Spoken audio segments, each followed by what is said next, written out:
So who has played with an open LLM so far? Quite a few people. So I guess the point of this talk is that open language models are going to proliferate in a few years. And I think a lot more people are going to be using them. So, for example, if you were to look at the Hugging Face OpenLLM leaderboard, there's kind of like a rapid decrease of their capabilities.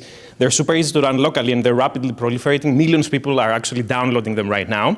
And not a lot of the training data details are given to people, right? So I don't know if you saw this. I'm sure a lot of people saw this. So it's kind of like, Mistral, super cool kind of like move. They just dropped a magnet link for like a torrent download and nothing else. And a lot of people are playing with it. And you kind of like ask, is this a good idea? Should I play with a model that I know nothing about? And I would say for now, it's probably okay. But I kind of want to make the point that like in the future, lack of access to full training details is going to be a big challenge for AI safety. And I want to sort of anchor around 2 points, which is the idea of monitoring for covert communication and also monitoring for adversarial model reprogramming.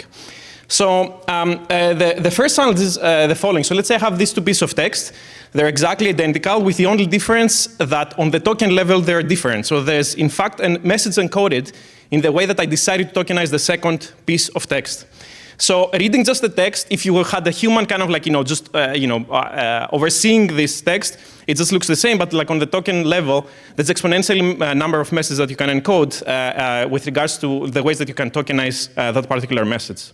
Now you may say, okay, this is a little bit, like what's the point? Like why is this a big deal? The big deal is that you can actually encode anything on the token level. For example, if your model has access to like, tools and a Python interpreter, you can actually encode obfuscated Python code that the model could run in an interpreter. You may say, well, this is a little bit science fiction. You can actually create this model. So the main point I want to make is that you can create black box API calls. The model sounds like ChatGPT. There's sort of like a misaligned model within the same API call that decodes the binary message that is sort of like encoding the tokens. And sort of like an encoder kind of like, puts that message as a binary form in the way that the output of ChatGPT is tokenized, okay? And my point is like, if you were to see my code, you'd be like, yeah, there's something fishy going on. But if I were to just give you a black box access to the API call, you wouldn't be able to tell that there's something going on.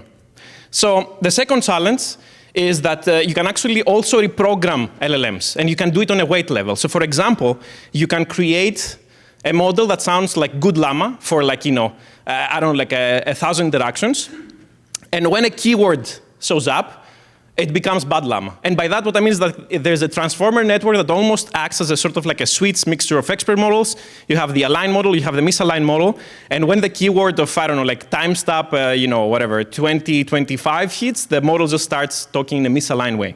And this is not, again, not science fiction. We can actually create the weights of this model to sort of like, have it be like a Jekyll Hyde kind of not regressive model. And again, for this case, if I were to not tell you how I built this model, you wouldn't be able to tell it unless you sort of like, played with it for an exponential number of rounds, okay? So who cares? So let me tell you an example why I think this is an issue for AI safety.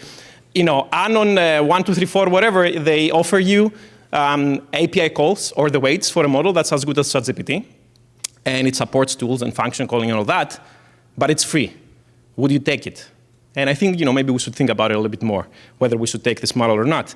So this is not a talk against open models or against sort of like, open source. This is more about, we should think about what kind of like, mechanisms we will need to make sure that these sort of like failure cases don't happen. Traditional alignment tries to kind of like, suppress or encourage behaviors that emerge in the model, but that doesn't stop bad actors from creating misaligned models that are actually sort of based on the foundation of an actually aligned model. And it's unclear how you can like, sandbox and control for these issues. And I have a sort of like naive and silly answer. You have to basically demand full transparency on the entire, training data and kind of like, training details. And I think, this is, not so much a problem right now, but once the future becomes much more agentic in a couple of years, and when open source or open weight models proliferate, we'll actually have to think a little bit harder about these issues.